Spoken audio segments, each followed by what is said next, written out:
بعض اوقات انسان پر بیماری یا کوئی بھی تکلیف اس کے اپنے ہاتھوں کی کمائی سے آتی ہے، یعنی اس کا اپنا کوئی گناہ یا قصور ہوتا ہے جس کی بنا پر اسے وہ تکلیف پہنچتی ہے. قرآن مجید میں آتا ہے وَمَا أَصَابَكُم مِّن مُّصِيبَةٍ فَبِمَا كَسَبَتْ أَيْدِيكُمْ وَيَعْفُو عَن كَثِيرٍ، اور تمہیں جو بھی مصیبت پہنچی تو وہ اس وجہ سے ہے جو تمہارے ہاتھوں نے کمایا، اور وہ بہت سی چیزوں سے درگزر کر جاتا ہے. اسی طرح بعض اوقات انسان کی بیماریاں اس کے کسی گناہ کا نتیجہ ہوتی ہیں.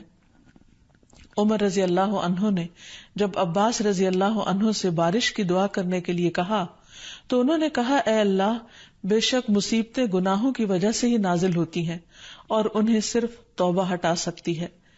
پھر اسی طرح ایک اور روایت میں آتا ہے رسول اللہ صلی اللہ علیہ وسلم نے فرمایا جب بھی کسی رگ یا آنکھ کو نقصان پہنچتا ہے تو وہ کسی نہ کسی گناہ کی وجہ سے ہوتا ہے، لیکن جو تکالیف اللہ تعالیٰ ویسے ہی ٹالتا رہتا ہے وہ کہیں زیادہ ہو جاتی ہیں. پھر اسی طرح بعض بیماریاں انسانوں کے اعلانیہ گناہوں کی وجہ سے بھی ہوتی ہیں، جیسا کہ ایک حدیث میں آتا ہے جب کسی قوم میں بدکاری عام ہو جاتی ہے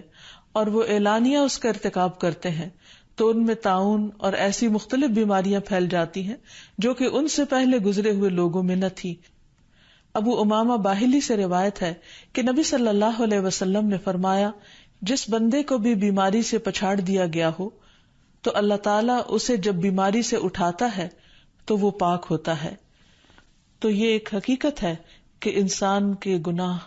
اس کے لیے مشکلات کا سبب بنتے ہیں. امام ابن القیم الجوزیہ لکھتے ہیں، ان کی ایک مشہور کتاب ہے الداء والدواء، بیماریاں اور علاج، اس میں وہ کہتے ہیں کہ کوئی بھی گناہ ایسا نہیں کہ جس کے اثرات نہ ہوں. انسان سے چھوٹی یا بڑی جو بھی کوئی غلطی صادر ہوتی ہے اس کے نتیجے میں کچھ نہ کچھ اثرات اس کی زندگی پر ضرور پڑتے ہیں. ہاں اگر اللہ تعالیٰ معاف کر دے تو وہ اور بات ہے،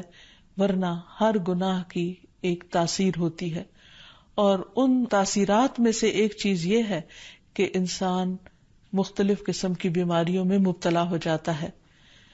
اسی لیے ہم دیکھتے ہیں کہ جب انسان بیماری میں مبتلا ہوتا ہے تو اللہ تعالیٰ اس بیماری کو اس کے گناہوں کا کفارہ بنا دیتے ہیں. جیسے حدیث میں آتا ہے کہ جس مسلمان کو کانٹا چبھے یا اس سے زیادہ کوئی تکلیف پہنچتی ہے تو اللہ تعالیٰ اس کے ذریعے اس کے گناہوں کو اس طرح دور کر دیتا ہے جس طرح درخت سے اس کے پتے جھڑتے ہیں. تو اس سے ہمیں یہ پتہ چلتا ہے کہ بیماریوں کے آنے کے مختلف اسباب ہوتے ہیں. بیماری بہرحال جس بھی وجہ سے آئے، لیکن اصل چیز دیکھنے کی یہ ہے کہ مومن کا رویہ کیا ہے. مومن کو اگر کوئی کانٹا بھی چبھتا ہے تو وہ اس پر صبر کرتا ہے.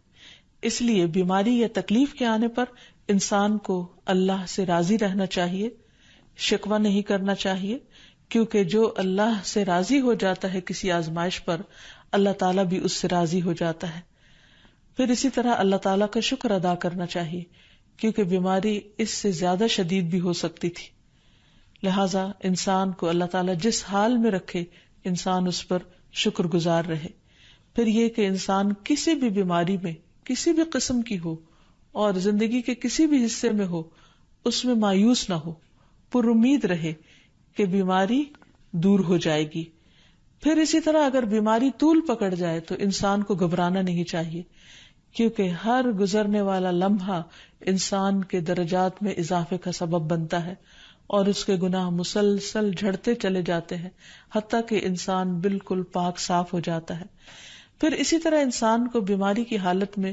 دوسروں سے شکوے شکایات نہیں کرنی چاہیے، کیونکہ بیماری اللہ کے اذن سے آتی ہے، اور جب انسان ہر ایک کے آگے رونے لگتا ہے تو گویا وہ اللہ تعالیٰ کا شکوہ کر رہا ہوتا ہے، جو چیز اللہ تعالیٰ کو پسند نہیں. پھر اسی طرح منہ سے برے الفاظ نہیں نکالنے چاہیے، بیماریوں کو کوسنا نہیں چاہیے، اور پھر ایسے الفاظ نہیں ادا کرنے چاہیے کہ مجھے لگتا ہے کہ اس بیماری میں میری زندگی چلی جائے گی، یا یہ کہ کسی مریض کی عیادت کے لیے جا کر اس کو اس قسم کی بات نہیں کرنی چاہیے، خواہ کتنی ہی خطرناک بیماری کیوں نہ ہو. ہمیشہ اسے امید دلانے چاہیے، کیونکہ مایوسی کے الفاظ اور برے بھلے اور منفی قسم کی باتیں اللہ تعالیٰ کو پسند نہیں، اور انسان ویسے بھی جیسے سوچتا ہے پھر اس کے ایکشن اس کے مطابق ہونے لگتے ہیں.